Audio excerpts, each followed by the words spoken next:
box with his USA hat and the number 45 on the side. I want to ask you about Mike Pompeo. He's currently a congressman. Of course, he's the nominee to head the CIA, has been through part of the vetting process and the nomination and confirmation process. But Senator Ron Wyden, a Democrat out of Oregon, wants to put the brakes, kind of pump the brakes on him for now. I mean, we know the numbers are there for most of these nominees to get through easily without any help from the Democrats. So why is Wyden going to hold him basically over the weekend? Because it sounds like on Monday, according to the Senate Minority Leader, that'll be the day that probably Mike Pompeo eventually gets the nod formally to head the CIA. Wyden is a serious critic of the CIA, long-standing, and some pretty evident mistrust. When we think about the moment, the famous lie that James Clapper told when he was on the Hill, he said, "Are you collecting data in a large capacity on the American people?" And Clapper said no, and then that was later turned out because of Edward Snowden to be revealed to be not so. So that's Wyden. That's his passion in this, and he has a deep mistrust about domestic surveillance, et cetera. So he is, I would say in this case, it's less about Pompeo. It's more about his criticism of the office and surveillance and all of that stuff. And we do know that the president-elect has asked a number of people who are in high-ranking positions with respect to national security, State Department, other places. He's asked them to stick around. We know at least 50 critical positions will stay in place until the transition, the replacement occurs for many of these folks. And again, we're looking live as the president-elect and his family have transitioned away from St. John's, literally a block, if not less than that, Bill. And as we see them getting ready to pull up over at the White House, and it appears the Bidens are there waiting to greet them. Well, they are actually getting ready to say hello to the vice president-elect and his wife as well, incoming. And a warm hello, Bill, there from one vice presidential family handing over to the other. I know there's a microphone in there somewhere, so we will try and pick up what we can. But just take a moment and watch this.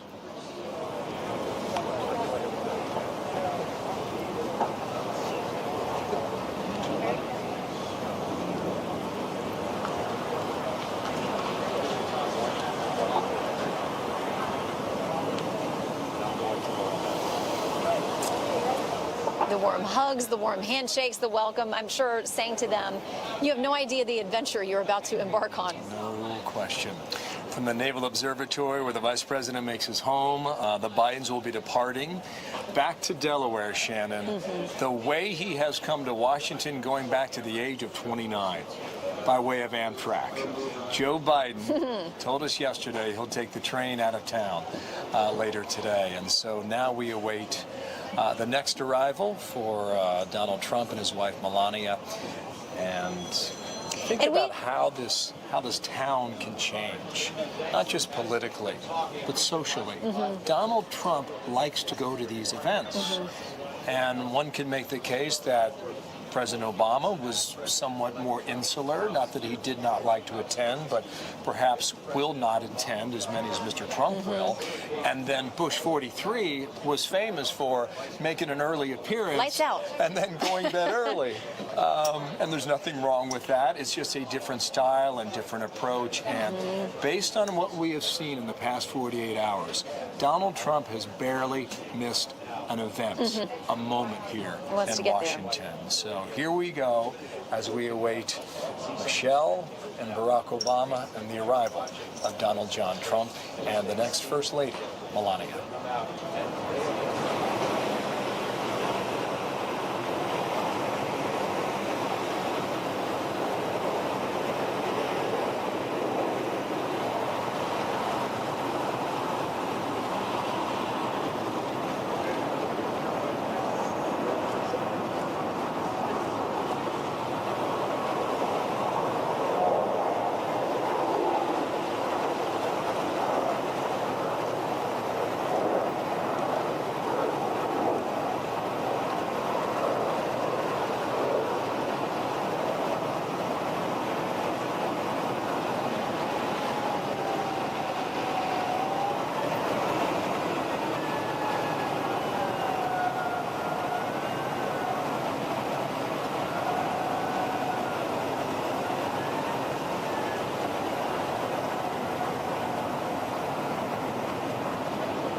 President-elect, how are you?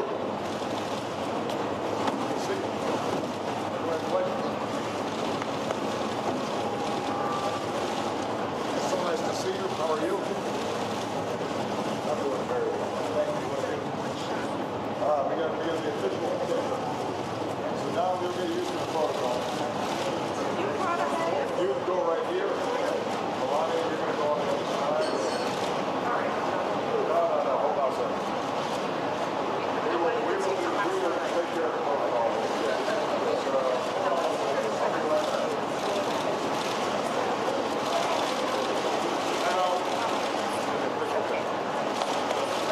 I'm always on the line.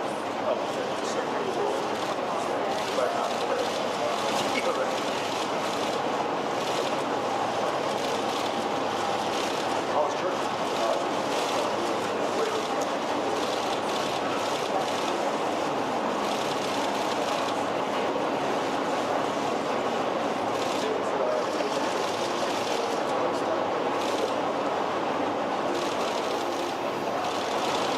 And now they go inside for a simple cup of tea. And Barack Obama, in about 2 hours and 15 minutes, will join a very unique club. He'll be an ex-president, and he will join, for one of the few times in American history, a club of ex-presidents that has 5 living members. Jimmy Carter, who will be here today, both Presidents Bush, 41 and 43, and Bill Clinton, who will be here also. And a wealth of knowledge to be shared with the newest member of the Future Club becoming president as the number 45, Donald Trump. And you got to wonder what this conversation is they're having right now inside. It was very cordial welcome, of course, but you wonder what tidbits of wisdom or advice or questions that the Trumps may have. No one in the world knows what it's like, but somebody who has lived through this process and lived in that house and led this country. And apparently they've had numerous conversations. They have. And we've been reporting on that for several weeks now. Juan Williams is with us now, Fox News political analyst and author of the book We the People. And Juan, good morning to you on this Inauguration Day. And Juan, I just reflect for us a moment. Go back to January of 2008. When you're watching Barack Obama, an African-American candidate for the Democratic nomination, win the Iowa caucus in Des Moines. And I remember, Juan, just as sure as I'm sitting here, the tears I heard in your voice, tears of pride.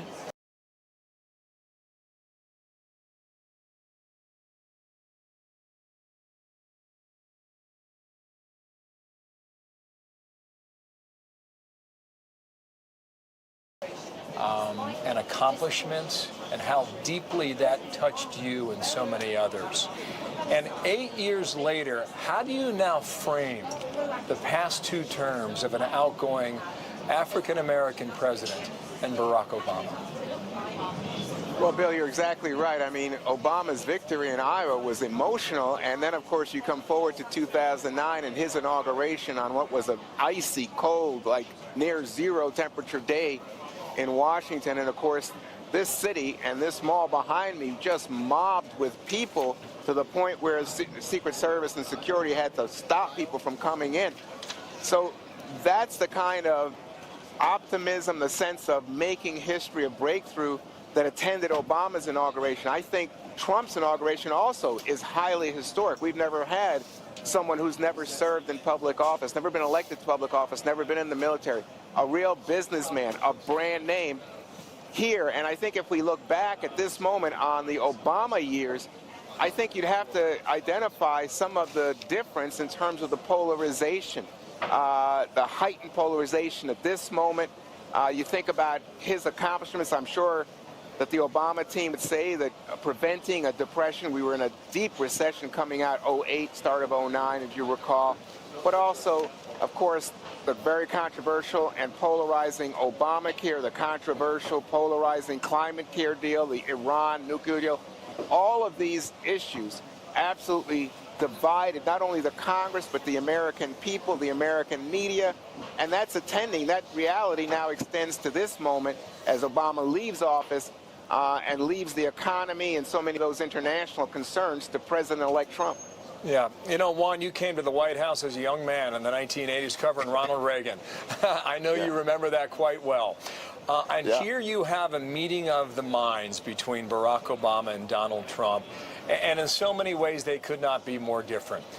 Trump comes into office talking about health care and tax reform and immigration in ways that are diametrically opposed to the agenda that Barack Obama has pursued going back to January of 2009. And yes, we talk about a peaceful transition of power, but it must be a really difficult thing for him to hand the reins to someone who is so opposed to the agenda that he has pursued. You're exactly right, and it goes beyond that. I think it's difficult to hand the reins to someone who was one of the leaders of the birther movement and someone who he did not give a lot of thought to as his successor. If you'll recall, he was dismissive at times of Donald Trump. That famous moment at the White House Correspondents' Dinner, and subsequently where he said, you know, Donald Trump may say things about me, but he'll never be president, and drop the mic. Well, obviously, Donald Trump, Bill, is about to become president of the United States of America. But in terms of the agenda, I think the life experience is so different. You know, obviously, Barack Obama not only... Full disclosure, everybody, I am not a good singer. To encourage trying, Goodness Knows invited people who've always wanted to create a jingle to try. Goodness knows I like you. Goodness knows. Goodness knows. Goodness knows. So much flavor, I can feel it in my toes. I love you. Goodness knows. Goodness knows. Because every try is a step to being your best. Try a little goodness. University of Pennsylvania, the Wharton School, and is a businessman about making deals, real estate deals in that rough and tumble world in New York, and always pursuing the title of his book, of course, The Art of the Deal. So that's Donald Trump. He's not in touch with the kind of social change, social issues, social turmoil that Barack Obama has seen as the model for what is someone who is using his time on earth to the benefit of the American people. Donald Trump says, let's make a deal. This is how we improve society. This is how we build buildings. This is how we put people in a better economic position. I think it's a really distinct life experience that they both brought to this, to the reality of being president of the United States. Sounds like a column you could write from the 1980s, Juan, for the Washington Post way back then. George Bush is here, the 43rd president there, coming into view with his wife, Laura. They look as elegant as ever. Oh, wonderful. And he comes by way of Dallas, Texas to us today, where certainly he has a lot of thoughts about his own father, Bush 41, and his mother, Barbara Bush, who are said to be recovering in that hospital in Houston, Texas. So we certainly on this day think about them. And you think about Marine One coming into focus now. There is a moment here where the transition of power happens, and the outgoing president and his wife will climb on board that helicopter and fly directly down the National Mall, and they will fly over all the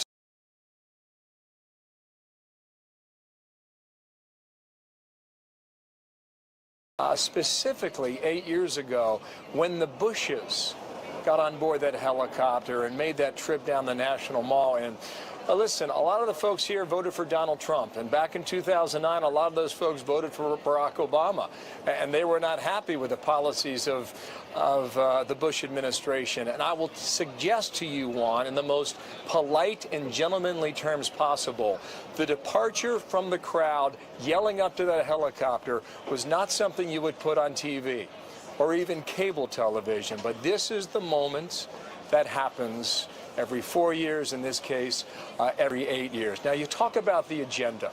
Think about the power of the personality on behalf of a president. George Bush led the war on terror. It's us or them. Remember? Barack Obama got Obamacare done when he said, if not us, then who? If not now, then when? It was the power of his personality that got Obamacare through, and along with a lot of Democratic votes on behalf of Congress. Now you come to the personality of Donald Trump. And I mentioned the agenda, health care, tax reform, immigration. The power of the personality on behalf of the president is required in order to get so much of this done. Now, with regard to Donald Trump, he's got a Republican House and a Republican Senate. But at what point do you find and feel the gears of Washington perhaps slowing down the motion that you would like, especially as a private businessman who can walk down the hall and talk to his attorneys and talk to his other associates and actually get something done? Well, in private practice, that's possible in America. In Washington, it's a very stubborn thing. It's very difficult, but you know, I just want to go back to what you were saying about the power of personality, because Donald Trump has a unique, and I don't think there's any argument, powerful personality. Remember, you know, he was up against, was it 16 other Republicans, and really stood out from the very start. Even when people didn't give him a significant chance, didn't think that he could go up against some of the political professionals, it was his personality, the branding, and the fact that he was so clear in his message that stood out. And of course, that was also the case in the general election. As he comes to Washington, though, he's going to have to use that power of personality and the fact of his surprising election in dealing with Republican leadership on the Hill. So a lot of the differences that exist with a Speaker Paul Ryan, with the Senate Majority Leader Mitch McConnell, we know about those differences. Let's say free trade, for example. That's the establishment Republican position. Donald Trump brings a different energy, and an energy fresh from this surprising victory on the campaign trail. And I think he's going to be pushing with that personality, with the brand Trump, and with the fact that so many of his supporters remain vocal to get the gears grinding, slowly maybe at first, but to get them to produce the change. We know that he's already talking about executive orders that he's going to sign on his first day. Just what you're talking about, Bill. Regulation, especially regulation of small business, maybe something to do with taxes, maybe something to do with immigration. But he wants to demonstrate a can-do sensibility that is going to be different for Washington, and it's going to shock some people on the Hill. And of course, but when I say on the Hill, I'm talking about that Republican majority, people who aren't used to doing business that way. Well stated, Juan. Thank you. We're watching the Trump family arrive here, Shannon, and we saw the young son Barron there. Many were wondering where he was, and we saw him yesterday as well, and leading the way, his daughter Ivanka, which appears that she will take a significant role in this administration. We'll see how that plays out. Her husband Jared there, and Donald Trump Jr., the father of 5. This family has arrived here, and they have made quite an impression based on the images we saw yesterday already at the Lincoln Memorial. They have, and as they arrived there on Capitol Hill, too, I'm struck by the fact that it's the vice president-elect who may be one of the biggest linchpins for the president in getting things done, the president-elect, just because of Mike Pence's deep history and experience there. That'll be important as well. So we are watching a new era in our country's history. We are just a couple of hours away. Keep it right here for our continuing coverage of the inauguration of Donald Trump as our 45th president.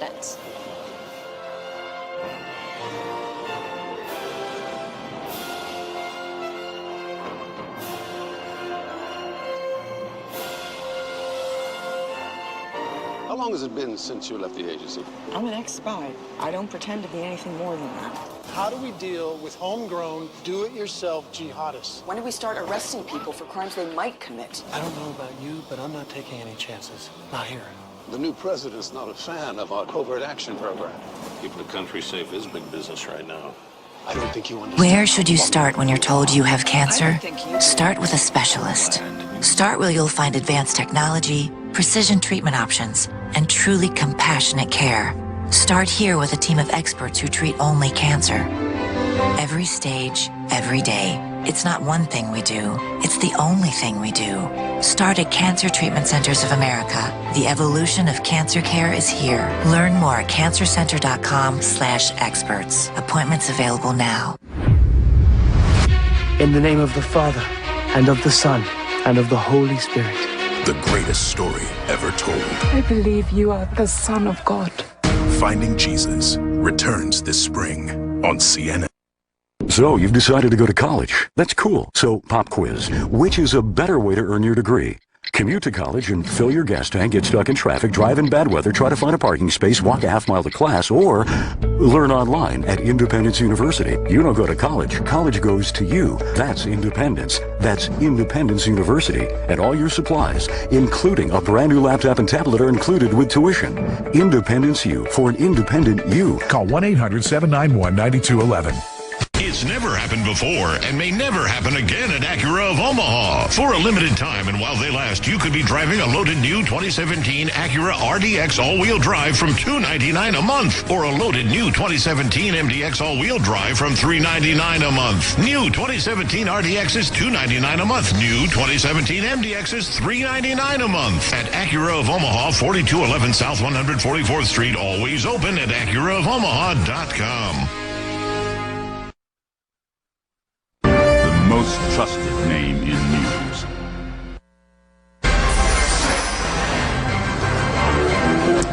Looking at live pictures of the White House inside right now. The President of the United States and the First Lady, they're receiving the incoming President of the United States and the new First Lady. They're inside having tea and coffee. They will shortly be leaving the White House, heading over together to Capitol Hill for the inauguration, the swearing-in ceremony. The VIPs are arriving right now. We saw Laura and George W. Bush, but now Bill Clinton and Hillary Clinton, they're expected to arrive up on Capitol Hill momentarily. We'll have live coverage of that as well. The crowd clearly filling in dramatically. The crowd is getting bigger and bigger as we await these historic moments. A very majestic scene here in the nation's capital. The President Obama and the First Lady very soon. They'll all get in this motorcade and drive up Pennsylvania Avenue to Capitol Hill. So it is a momentous moment. Let's go to Brooke Baldwin on the Mall. Brooke, you're talking to people out there. What are you seeing? I can't hear. So we're right here, right in front of where the swearing-in takes place in just a little while from now. This is an incredible, incredible vantage point. The band has just begun. This is the President's own. The applause. This is the President's own U.S. Marine Band. So they have been playing since, I think they said this was their 55th inauguration. But just to show you quickly the lay of the land, because we are right here in front of where Mr. Trump will be sworn in. And if you spin around, it's starting to fill in. We've seen some members of Congress, a number of people, a lot of press up here. And you can see all the way back to the Washington Monument. The mall is starting to fill in. It's definitely a poncho situation kind of day. The weather isn't perfect. There hasn't been any full deluge just yet, but I was talking to a family who came in from Texas. They had a front row seat. They actually had the plastic cap for the cowboy hats. They came prepared. It's chilly, but everyone's excited to be here. I think it's the pomp and circumstance and the celebration of the day. And quick trivia, when I was talking to the band a moment ago, you will be hearing today, Hail to the Chief, not once, but twice. Of course, once for President Obama, and then the second time for the 45th President of the United States, Donald J. Trump. But here we are, and everyone's getting ready for the big event. Back to you all. All right, Brooke Baldwin, thank you so much. Let's go to Kate Baldwin, who is on the Mall as well. Kate, there was some bad weather earlier. It was raining, but now it seems to have cleared up. Tell us about the people you're meeting out there. Can you guys hear me? We hear you. We hear you. Hey guys, sorry. So there you are. So if you don't have a ticket, this is the first section, the closest up that you can actually get. We've been here since gates opened, and we've been talking to a lot of folks. I've met folks from all over the country who are getting here. They've really started to gather. I'll tell you, the atmosphere down here is much like a Trump rally. They're all very upbeat. No one really cares about the fact that it has been raining a little bit. And all just waiting, obviously, to hear and see from the president-elect. Every time, as you can probably see over my shoulder, we've got these jumbotrons over here. Walter's going to show you. Every time that the shot comes up of the president-elect as he's been moving around this morning, the crowd cheers and then falls silent in order to listen in and hear what's happening on the video screen. So we're really just hearing from a lot of folks here. Let's just come over here. We'll meet somebody. Hey guys, where are you guys from? Kansas City. Kansas City. Why did you want to be here today? It was a great opportunity to take my son and witness something like this. Just incredible. Is this your first inauguration? Yes, it is. Is this your first inauguration? Yes. Why did you want to be here to see Donald Trump? Yeah, we've been supporting Trump from the beginning, and we're happy he won, and we wanted to come here and celebrate with all our other peers and colleagues. And you're going to do that this morning. Yeah. Everyone's waiting here. As you can see, though, all upbeat, ready for it to all happen here on the National Mall. Back to you, Wolf. All right, thanks very much. The moment will be intense, Jake, as we get ready for the swearing-in ceremony. The president, the new president will be sworn in, the new vice president will be sworn in, and then we will hear the inaugural address. In the meantime, the VIPs, they are showing up. Yeah, we just saw some walking through Capitol Hill, some of President-elect Trump's key staff members, Kellyanne Conway, who will be going with him to the White House. We also saw Hope Hicks, the press secretary during the campaign, who will also be going to the White House, and of course, Boris Epshteyn, who was a frequent presence on CNN during the campaign. We're going to see a lot of these folks, and I mean, you have to give them credit.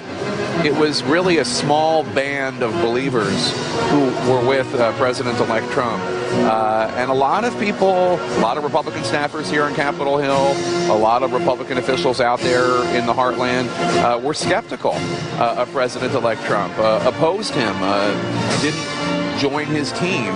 And so you have this core group of supporters who've been there from the very beginning, who are really being given the kind of treatment that you would expect. That's Miriam Adelson and Sheldon Adelson from Las Vegas, big Republican supporters. They emerged as major supporters of Donald Trump as well.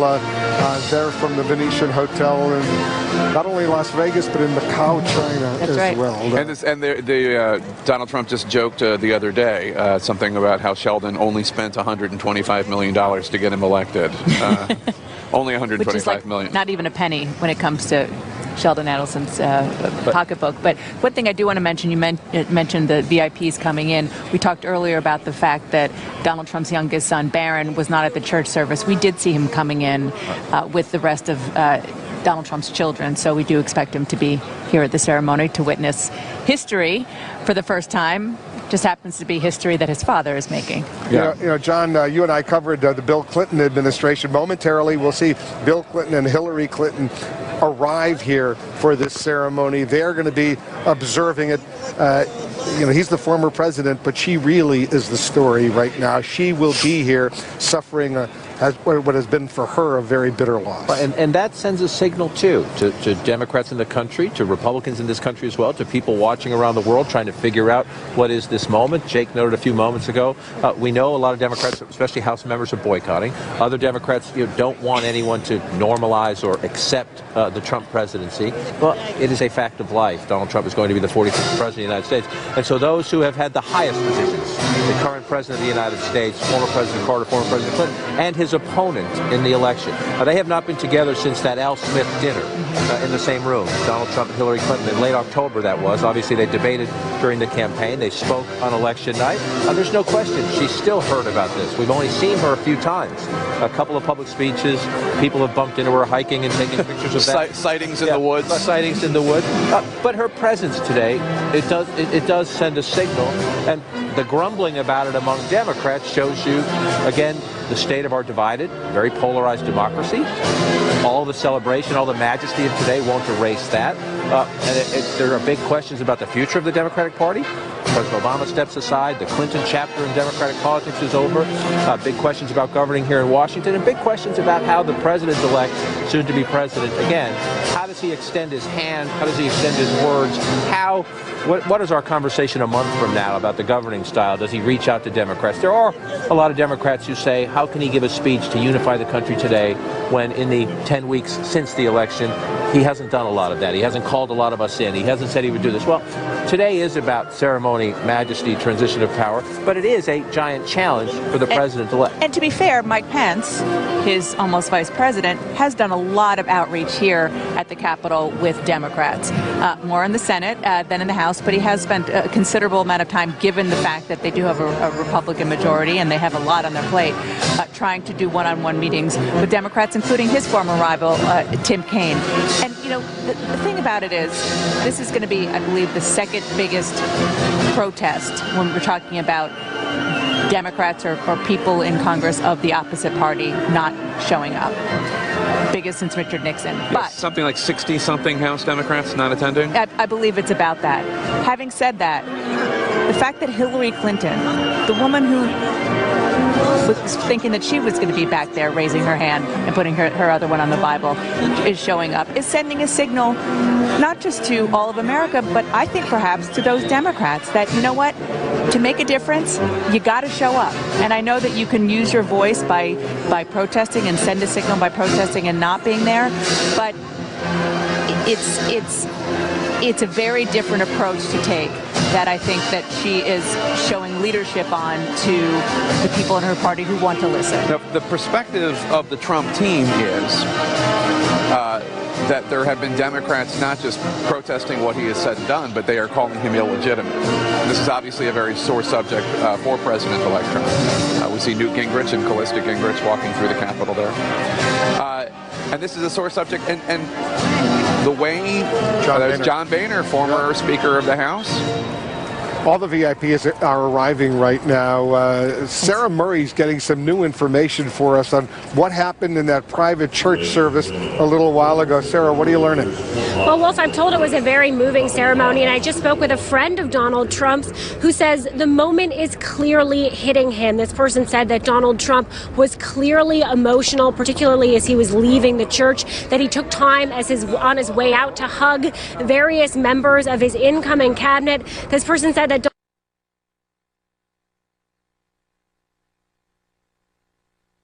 ceremonial stuff is not usually what Donald Trump is into. We haven't seen a lot of that from him throughout the campaign or even during this transition process, but it is clear that this day, this moment, the magnitude of it is beginning to sink in.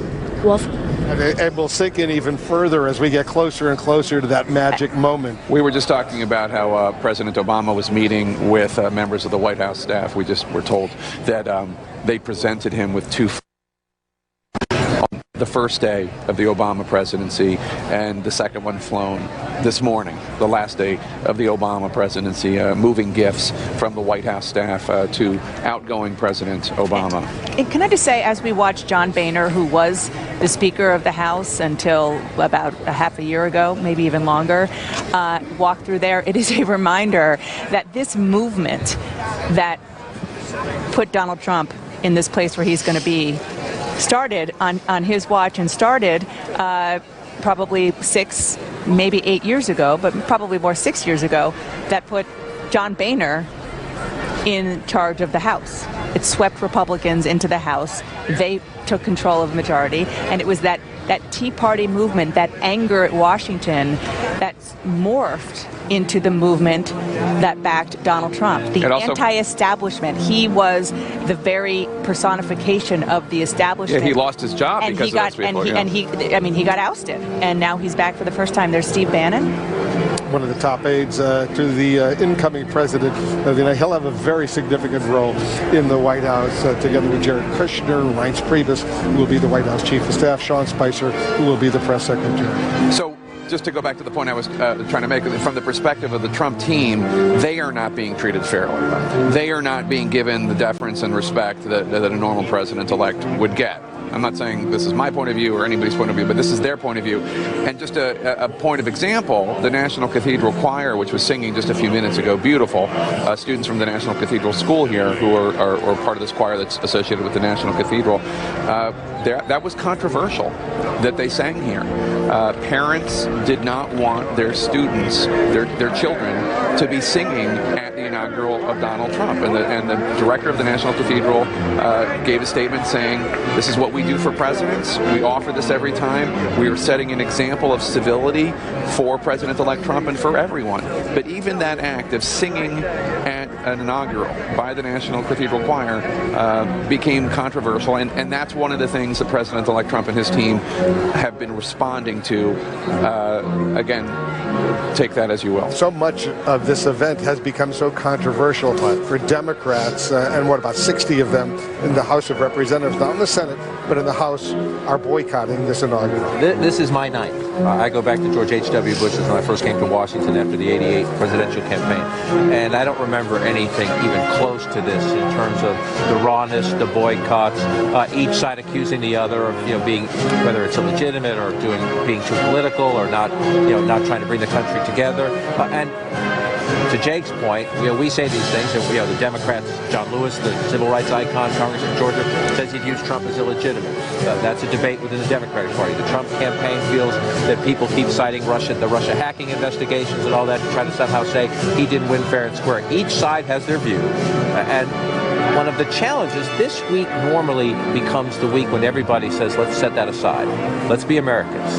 Let's celebrate the transition of power. That has not happened to the fullness, in the fullness that it normally does. And again, who you blame or who you don't, frankly. There you see the clergy is arriving. You see Franklin Graham there. You saw Rabbi Marvin Heyer right in the front bottom part of your screen from the Simon Wiesenthal Center out in Los Angeles. He'll be participating in this inaugural, Cardinal Timothy Dolan, among others. Now you see members of the U.S. military arriving as well. To close the point quickly, who you blame for this or who you assign more responsibility for this likely depends on your partisan perspective out there in the country. But without a doubt, it is one of the challenges facing the president-elect, who has to govern in this environment where the Republicans still run the House and the Senate, but by smaller majorities, and he doesn't have a relationship with Democrats. It's just a great challenge, something to watch as we go forward. And we're watching it closely. There you see John Boehner, the former Speaker of the House. Anderson, the VIPs, they are showing up pretty soon. We'll be seeing the former president and the incoming president. All of them will be here. That's right. We expect about 15 minutes from now to see President-elect Donald Trump with President Obama as they leave the White House and head over to Capitol Hill. Also, Melania Trump and the First Lady will also be riding together. That is also one of the traditions, a tradition that started back in 1837 with Martin Van Buren and Andrew Jackson. They were the first ones to ride together over to the swearing-in ceremony. And as we watch there, you see Newt Gingrich, his wife Callista, Sheldon Adelstein, and his wife. It's interesting. Douglas Brinkley, so much has been made of the Democrats who are boycotting, who are not showing up. I mean, I was just looking back in the history, back in, we think it's incredibly contentious now. Back in 1797, 1801, it was John Adams refused to attend Jefferson's inauguration, and that happened again. Andrew Johnson refused to attend Ulysses S. Grant's inauguration in 1860. Absolutely, and these a lot of times these incoming and outgoing presidents just don't like each other at all. The famous photo of FDR's inaugural is of he's trying to chat up Herbert Hoover, and Hoover just wants nothing to do with them. And there, Jimmy Carter and Ronald Reagan's was very, very tense. The funniest one of these journeys was when Theodore Roosevelt decided not to run and William Howard Taft came in, and it was snowing here in D.C. like crazy, and TR kept saying, "This is my blizzard, this is my snow," and Taft was like, "No, this is my inaugural." Theodore Roosevelt was making it all about himself. I actually read that Teddy Roosevelt, I think it was in his second inaugural, actually wore a ring that had a lock of Abraham Lincoln's hair. He did. It was given to him by John Hay, and Hay had an incredible story. He was Abraham Lincoln's assistant